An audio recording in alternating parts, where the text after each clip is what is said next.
History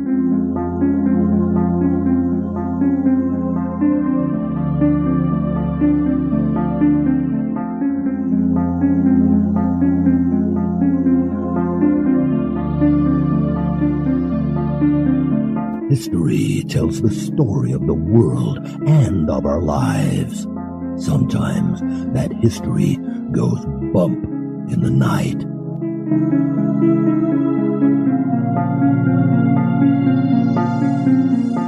Broadcasting from the center of Oddity and the supernatural in Central Florida, it's the History Goes Bump podcast.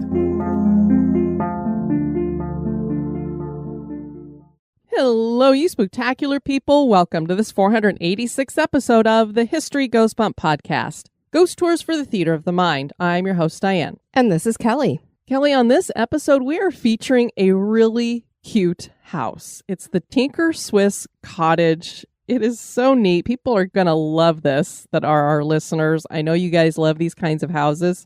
And Kelly and the spooktacular crew, people post every so often like a Victorian house that looks really cool that's for sale, or, a haunted location that's for sale. And we're always like, oh, this will be the HGB clubhouse. And Chelsea posts a lot of those pictures. Yes, she does. This would make a great HGB clubhouse. I just love the name of it. Yes. It sounds adorable. It does. And it's actually the last name of the family, Tinker. Before we get into sharing the history and hauntings of this location, we want to welcome into the spooktacular crew Megan, Marsh, and Pandora, who spells her name Pandorah. Very cool. Indeed. Thank you so much for joining our Facebook group. And now this moment in Oddity.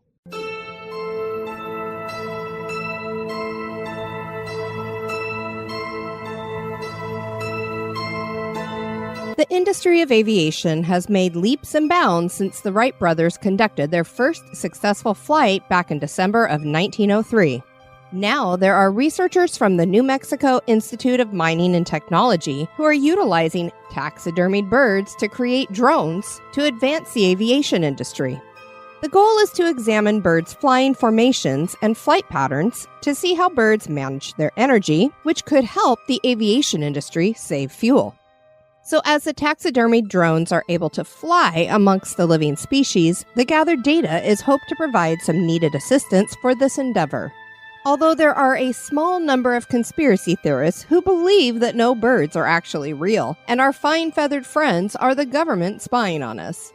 One thing is for sure, taxidermied bird drones for aviation advancement certainly is odd.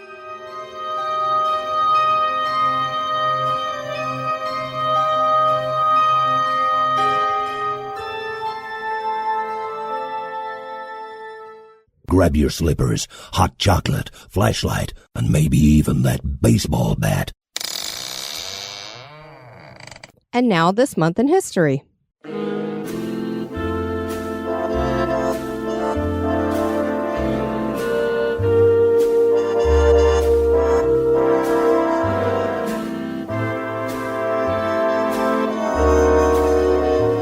In the month of May, on the 11th in 1894, Martha Graham was born in Allegheny County, Pennsylvania. Martha was one of 3 daughters, whose young family moved from the South to Santa Barbara, California in 1909. This is where Martha found the rhythm of the ocean and discovered Asian art. This ultimately influenced her style of choreography over her lengthy career. She first began her professional career in 1916 at Denishan, a school and dance company founded in Los Angeles. While studying, one of the company's founders discovered sources of dramatic power within her and channeled her talents into an Aztec ballet. The dance was such a success in vaudeville and concert performances that Martha became a star for Denishan. Graham stayed with their dance company until breaking free and becoming a featured dancer in the Greenwich Village Follies Revue. In 1924, she moved on to the Eastman School of Music in Rochester, New York, to teach and experiment with styles of performance. She went independent as an artist in 1926, and critics found her styles graceful and lyrical. However, in 1927, her newly inspired dance styles were described as ugly and obscure. These critiques went on for just over a decade. Martha's dance program titled Revolt was an example of this. It is believed to have been one of the first dances of protest and social comment staged in the United States. She was ridiculed by ordinary and famous theatergoers for her performance choices during this time. Over her career, Martha Graham explored the ability of dance to convey full thoughts and emotions, not unlike spoken drama. Over the span of more than 7 decades, she created more than 180 solo and large-scale works, many that she herself performed in. Martha Graham was an influential dancer, teacher, and choreographer of modern dance. She gave this genre a new direction for expression of intense, forceful, and primal emotions. Her dance technique is considered by many the cornerstone of American modern dance to this day.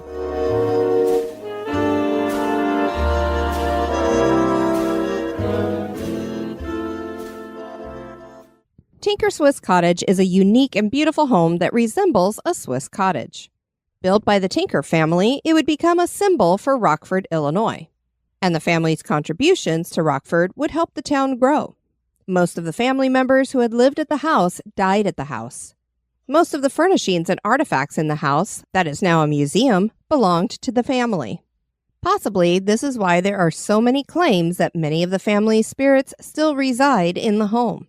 Join us as we share the history and hauntings of the Tinker Swiss Cottage.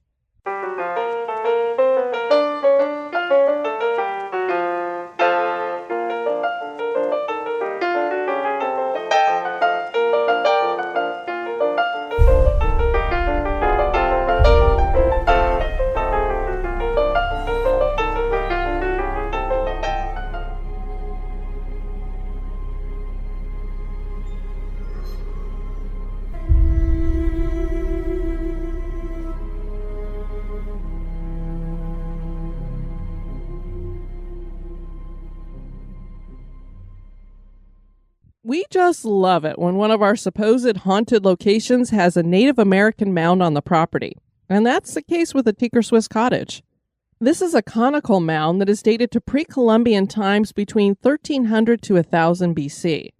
The Winnebago tribe lived in the area that will become Rockford. So there were Native Americans in this area for centuries. Rockford started as 2 separate settlements on both sides of the Rock River that were named Midway. Daniel Shaw Haight founded the East Bank Settlement in Germanicus, Kent, and Thatcher Blake founded the West Bank Settlement in 1834. Kent built a sawmill and a gristmill, and in 1837 the name Midway was changed to Rockford. The city was officially incorporated in 1852. The original Kent property is now the Tinker Railroad Gardens and Prairie, with the ponds here being the actual retention ponds made by Kent for running his mills.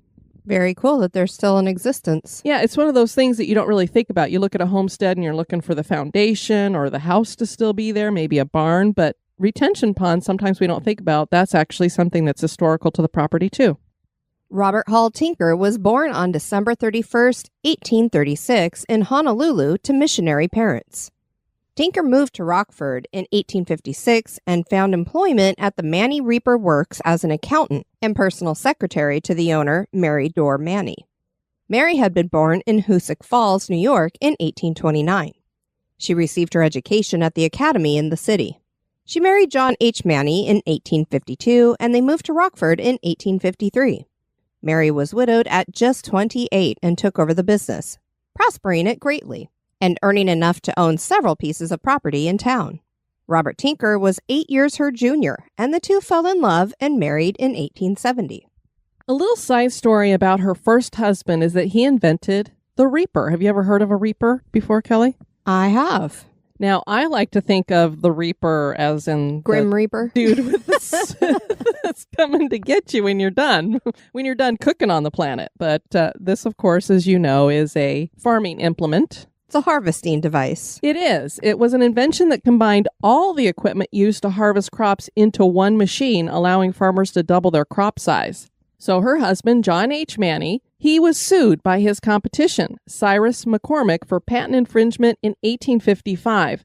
And anytime you look up the Reaper, you're mostly going to see Cyrus McCormick come up. And they always give him all the credit for making this machine. The case went all the way to the Supreme Court. Goodness. And John ultimately won with the help of his 2 lawyers, Edwin M. Stanton and Abraham Lincoln. Oh my. Yes, that Abraham Lincoln. So maybe that's why John won. So I don't know who was the first one to do whatever, but John took it all the way to the Supreme Court and he won. Unfortunately, he died 2 weeks after the verdict because he had tuberculosis, and they said the stress of the trial, and we know how stress could be, just really led to his downfall, and he went pretty quickly there. Lincoln got involved because the initial trial was to be in Springfield, which is where he lived and where he was practicing, but then it changed to Cincinnati. The lawyers there, Edwin Stanton, George Harding, and P.H. Watson, didn't want Lincoln's help. Stanton, he didn't want, quote, such a damned gawky long-armed ape as that. Oh, my word.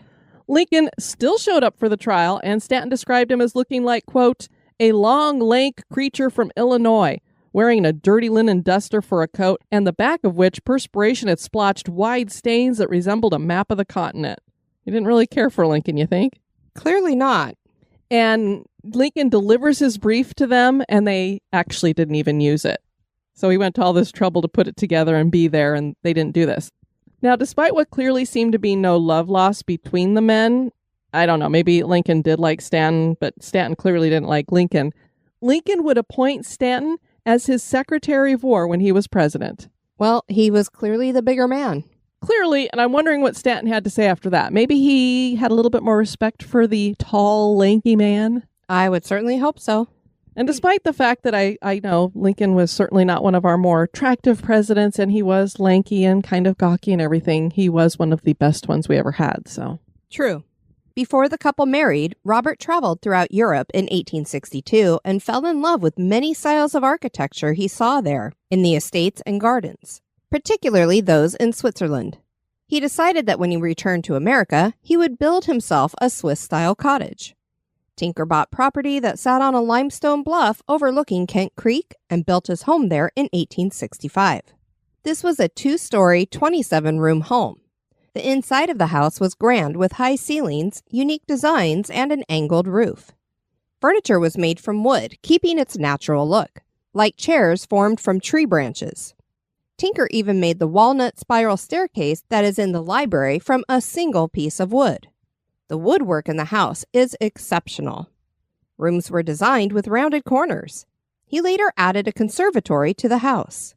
I'll see how many pictures I can get to post up on Instagram. I definitely want to get one of this walnut spiral staircase. It is so cool looking. And when you think that he designed it out of this single piece of wood, it's very neat. It's just a very small staircase. It's not a big one. And I think he clearly put it there just because he wanted to have a spiral staircase to go up and down where the books were at. I love that. Because this is a 2-story library, so they had a lot of books in there. It's just so cool inside of this house. I'd love to see it. Like Swiss Family Robinson. I don't know that that's necessarily what he was going for. But I'm teasing. There was also a 3-story Swiss-inspired barn on the property for housing the animals, and Tinker was a master gardener. This guy could do everything, it sounds like. So he designed the landscaping of the 27 acres of land. There are vines, flower beds, gardens, winding paths, and lots of trees. He also built a suspension bridge that linked this property to Mary's property where she had lived in a limestone mansion and continued the gardens over there. So this is so cool. I don't know if he just found this property because it was right next to her property. And so he's like, I'm going to buy the place right next door. So they had property that was right next door to each other. So he builds this really cool suspension bridge that's still there today. And really, you think about the time that they got together. You know, here's this woman who, first of all, is running this big company, which was almost unheard of at the time. Yeah, very successfully. She's older than him by 8 years and his boss. Well, So at the time, you got to think, oh my, scandalous that they're getting together. when you meet your twin flame. There you go. Eventually, when Mary's property was sold to the railroad in 1906, this garden was dubbed the Railroad Gardens. It was a nice area where passengers could stroll while waiting for their train. Mary's property was sold in 1906 and the mansion razed because she'd passed away in 1901 at the age of 72. So I think that's why they ended up selling it, because she was no longer living. She had bought the home from the Holland family in 1860, and the house was gorgeous. This was a really cool-looking Victorian home, and it had all these columns in the front of it, too. But the train traffic was causing it to crumble. Tinker remarried in what many described as a marriage of convenience. Robert's new wife was Mary's niece, Jessie Dorr Hurd. Jessie was born in 1859 and moved to Rockford when still a toddler. Jessie's mother passed in childbirth in 1863, and Jessie and her sister Marcia were raised by their aunts Mary and Hannah, so both girls spent time living at Tinker Cottage. Jessie eventually married in 1894, but her husband passed in 1897 and she moved back to the cottage. Her sister Marcia still lived there, but passed in 1904. And that's when an issue arose. During the Victorian period, an unmarried man and unmarried woman could not live together if they were not blood relatives. So it was just easier for Robert and Jessie to marry. She would adopt a boy named Theodore in 1908. Robert died in 1924, and Jessie inherited the cottage. She was not a woman of means, so the Rockford Park District, which Robert had helped found, entered a trust with her that would give them the cottage and the grounds upon her death. Jessie died from a stroke in 1942 at the age of 83. I thought that was cool that the Rockford Park District, they were like, we'll pay to maintain everything and you can live here until you die as long as we get it after that. Yeah, very kind. And a good investment. Yeah, great investment. Theodore, Teddy as he was called, grew up, married a woman named Gertrude, and had a daughter named Rosemary. Teddy and Gertrude eventually divorced, and she moved with her daughter to Arizona. Gertrude was hit and killed on a highway there. Just a year later, the couple's daughter was killed in an accident on that same strip of highway. Can you believe that? Just a year apart from each other on the same highway, they were both killed in accidents. So sad. And Teddy came to his end in a car accident as well. So them and cars, not a good mix. And I assume that Teddy never wanted the property at all, and that's why she was like, well, Teddy doesn't want to live here, so I'll ask the park district, see what they want to do with it. And now a little break for a word about one of our sponsors.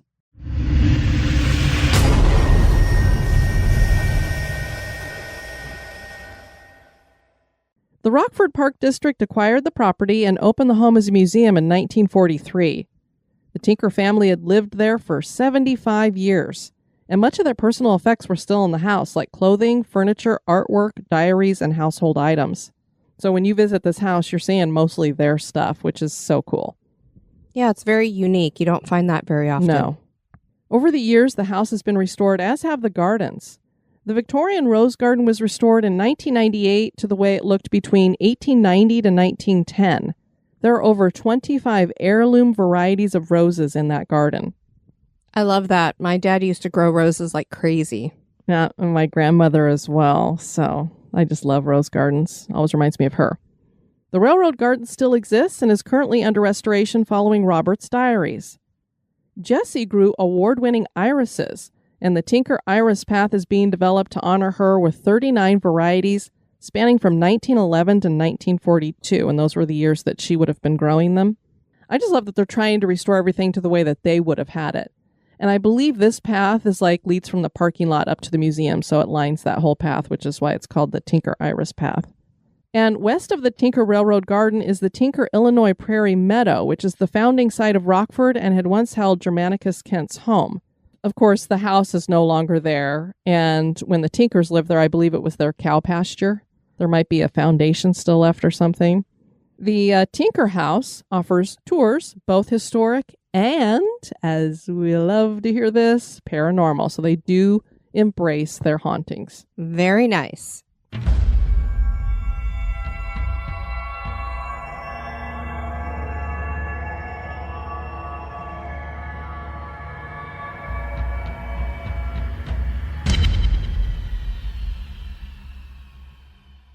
Diane first heard about this location at the Haunted America conference many years ago. The museum offers ghost tours and paranormal investigations. Staff and visitors have had countless experiences of the unexplained that include hearing whistling and humming, the sounds of children playing, being touched, and seeing full-bodied apparitions. Most people believe that it's former members of the Tinker family that haunt the cottage. Many died in the house. Mary's father, Josephus, came to live with the couple and died in the house. Mary's niece, Marcia, died in the house.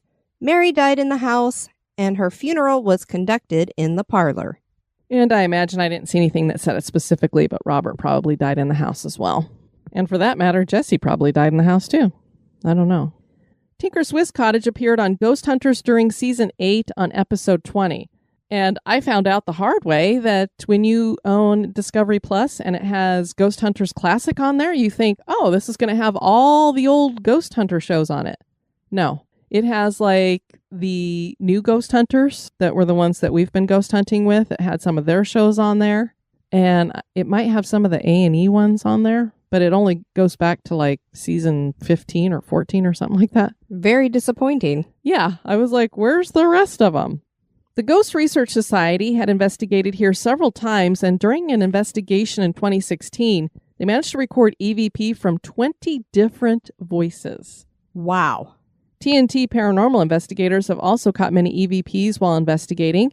They think that the male ones they catch on the lower floor are from Robert Tinker himself, since his disability forced him to live on that floor alone. They've also caught female voices warning about the railroad. And the group has also seen shadow people. And when they're referencing this disability, it's not like old age, so he couldn't go up the stairs. He got caught underneath a train with his foot and dragged for a little bit. So he had a mangled foot, I guess. Oh my goodness. I don't know how that happened, how you would be close enough for the train to do that, but he was lucky to be alive. Kathy Kressel wrote in her 2017 book, Haunted Rockford, Illinois, about an experience she had in the house during a public investigation. I entered the basement from the outside door and was speaking to Sarah Bowker, one of the psychics who assists with Haunted Rockford events.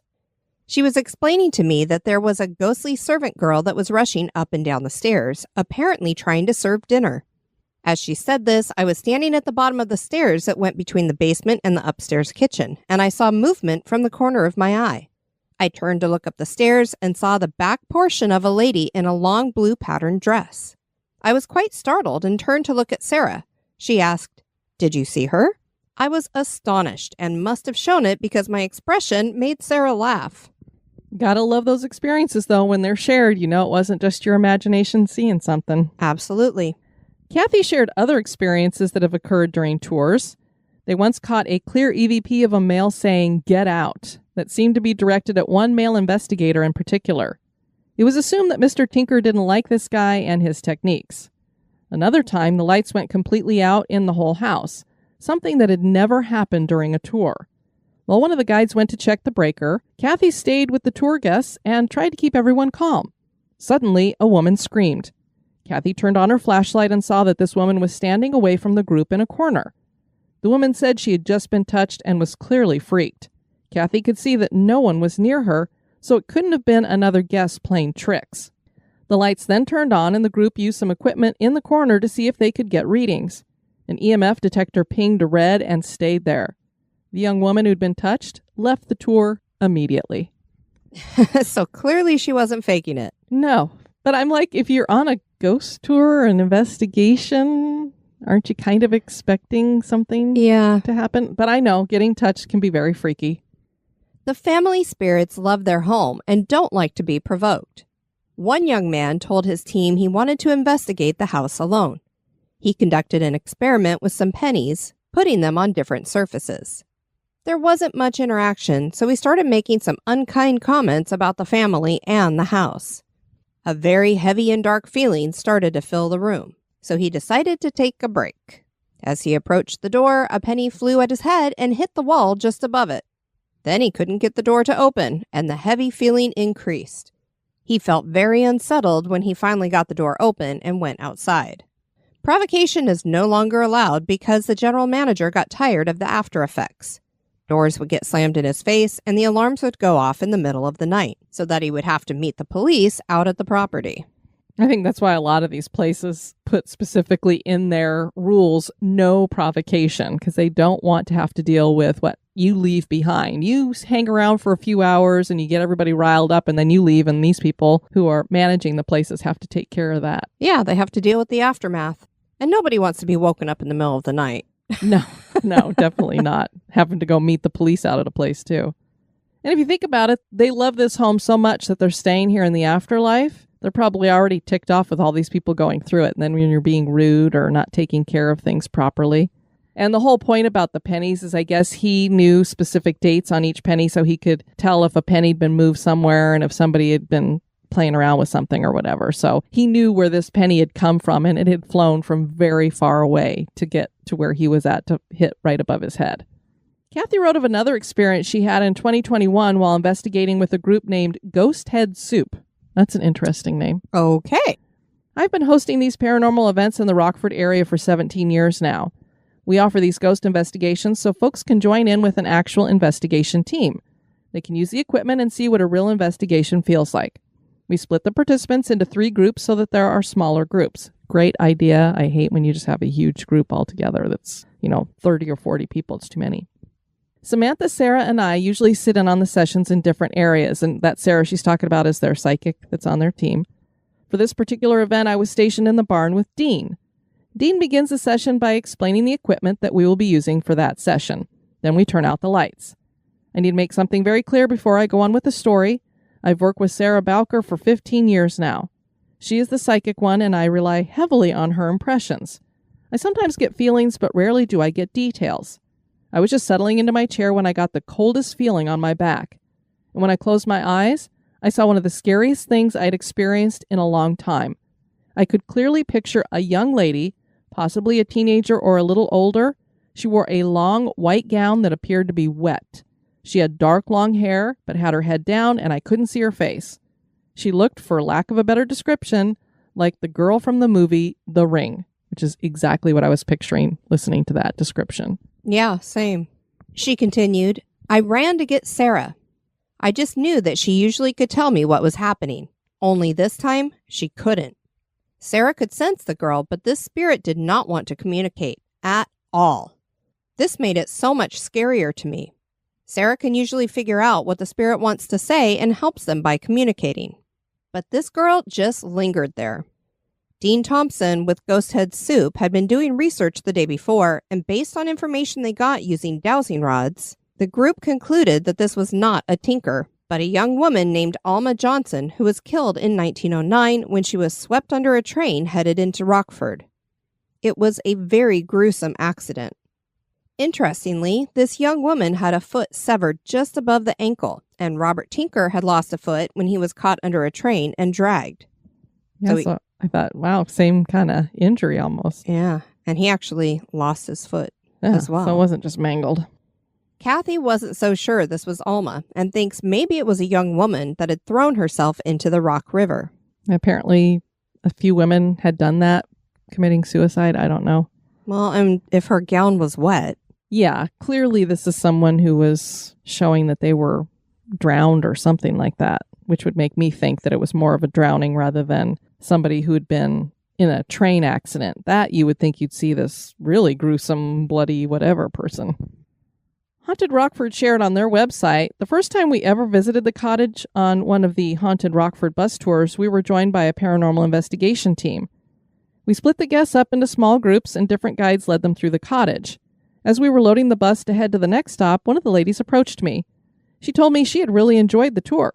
She loved that we used psychics, that we shared the history of the house, that we had the team along, and that we had the lady dressed in clothes from the time period of the Tinkers. Uh-oh. This last piece caught my attention, and I asked her what she meant. She explained that when her group was going out on the suspension bridge, they passed a woman with her dark hair in a bun and all dressed in white. By now, we'd been joined by others on the tour, and there was a surprised gasp from several of the members when I explained that we had no one dressed up in a white dress. I wasn't sure who the lady saw, but this mystery woman was not part of the tour. I can't adequately describe the look on the woman's face, but I can tell you that it was priceless. Oh, my. You saw a ghost. And there was this experience also. One other time when we were there with the group, we were upstairs in the red room telling about Josephus' door, when all of a sudden we heard a woman's voice from downstairs calling, "Hello?" I turned to Steve and asked if he had locked the doors behind us, and he stated that he had. I told him he better go make sure because we were all upstairs and someone must have come in. Steve had a very funny look on his face when he joined us a few minutes later. He had checked the doors and they were locked. He had also checked the entire downstairs and there was no one else in the building with us. Everyone who was there that night confirmed that they heard the voice. Oh, that's really cool too. It's another one of those, kind of like when I was at Waverly Hills and we all heard the dog whining. Exactly. And I've met Steve at the Haunted America conference. I've talked to him a couple times. He always has a booth there for the Tinker Swiss Cottage. The Tinker family's spirits seem to be quite active in the afterlife. Sometimes they are welcoming, and sometimes they seem perturbed to have people in their home. But are they really there? Is Tinker Swiss Cottage haunted? That is for you to decide. While I was doing research on this, Kelly, I found this really cool little item. Thomas Campbell wrote a poem called Hallowed Ground. And a line from that poem is on Mary's tombstone, and we love it. To live in hearts we leave behind is not to die. Oh, that's beautiful. Yeah, I thought that was beautiful. So nobody's ever really actually dead if somebody loved you and has you in their heart. Definitely a cool place we need to check out next time we're in the Alton, Illinois area. Absolutely. We'd love to have you guys check out our website at historygoesbump.com. And if you'd like to send us some feedback, you can do that at historygoesbump@gmail.com. We shared a story from Callie on a previous episode, and she had commented in the Spooktacular crew, I listened to this week's episode and loved hearing our Yeti story on there, the one about the cat. I wanted to share a few short stories we have had since living in our home. My husband and I live in an 1864 home that is historically significant to our small Amish town in Ohio. Our home was built by our town's founding father for his daughter as a wedding present. Isn't that cool? Very cool. One of our 3 barns is part of the original farmstead. The couple that lived in the house before my husband and I were like grandparents to my brother and I, so we kind of grew up in the home. Growing up during visits, we'd hear about the lady in white. I know everyone has one, right? My husband and I moved into our home Memorial Day weekend in 2018. We immediately noticed we have visitors from time to time. We still smell pipe tobacco, apple pie baking, and cologne. Oh, nice. We hear footsteps upstairs, and will on occasion hear what sounds like muffled conversations mainly coming from upstairs. To add icing to the cake, we've had several friends over who know nothing about Our Lady in White say, a lady in white just came down your stairs and went into the guest bedroom. Okay. Yeah, that's her. That's Aunt Maud. We have also seen this a time or two. Our downstairs guest bedroom would have been their parlor, so we like to think she's going on in there to enjoy her favorite pastime. We have many other stories I'll try to post from time to time, including a figure in our barn and a phantom Amish buggy when we were coming home from the drive in a neighboring town. Well, that's cool. Yeah. I've never heard anything like that. Just a couple of little things. Yeah, I've never heard of a phantom Amish buggy. I want to know how Yeti reacts to everything. Yeah. Does Yeti seem to sense anything in the house? And then occasionally we get comments over on our YouTube channel. I wanted to share this one from username VictoriaV389. I worked in a hospital in Newcastle. My coworkers and I had many, many experiences on the floor that I worked on. I mean, off the charts experiences. I don't believe the place has ever been investigated. The floor's closed now due to consolidation with another hospital. I hope that one day ghost hunters will check it out. St. Francis Hospital. So we need to check it out and see what's going on there. We called the main ghost Philip. I believe he was a maintenance man. I saw him all the time. And then every so often we get comments from Granny Vapes 4154. They're always Yes. good. I lived in Germany back in 71 to 72. So back when I was born, and you weren't even born yet, Kelly. I wasn't even a twinkle in your eye. My husband at the time was Army, and we were out of, oh my gosh, I'm going to butcher this, Aschenburg. It's Aschafenburg. He was assigned to Jaeger Kaserne. That place was also haunted, and there had been personnel with drug issues. My husband was there when a young man tried LSD for the first time in the Jaeger Kaserne barracks and rec area. At some point, he decided he was Superman and could fly, and of course, the other jerks involved in the incident told him to prove it. He opened the window and jumped out, yelling about how he could fly. The heavy metal screens caging the windows were installed shortly thereafter. Oh my goodness. They weren't there before. The young man is one of the ghosts that haunts the building. She said, you might like looking into, and the city name, which I'm not going to try again. The castle there is reputedly haunted, as is a lot of the base in the city there. Visiting the base was the first time I heard the term ghost magnet. Apparently the guys thought I was one. I have rather owned that since. So awesome. Thank you for sharing that with us, everybody. Want to thank you for tuning in to this episode. I've been your host, Diane. And this has been Kelly. You take care now. Bye-bye. Bye. This episode is brought to you by our executive producers. Have a spooky experience that occurred at an historic location? Want to give us feedback or have a suggestion for the show? Share it with us at historygoesbump@gmail.com.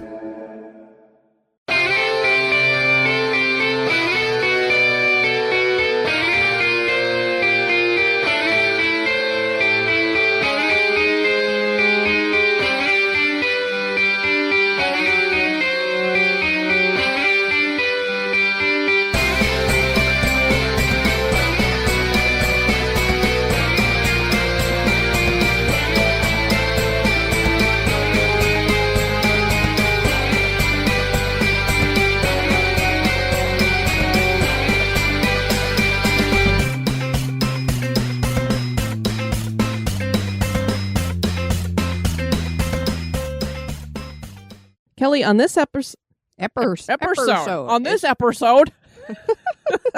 we're You want starting off fabulously. You want some of my coffee, darling? Yeah. Now, despite what clearly seems to be no lava loss? lava loss. They had lava. You know what? It's because we're watching Manifest and there's that volcano and all the lava coming around now. I believe that is what's at play here. Now, despite what clearly seemed to be no lava loss. I am going to say lava every time. I just cannot say love. My. But this girl just lingled. Just lingled there? Just lingled there. Is it like dangling there? Or?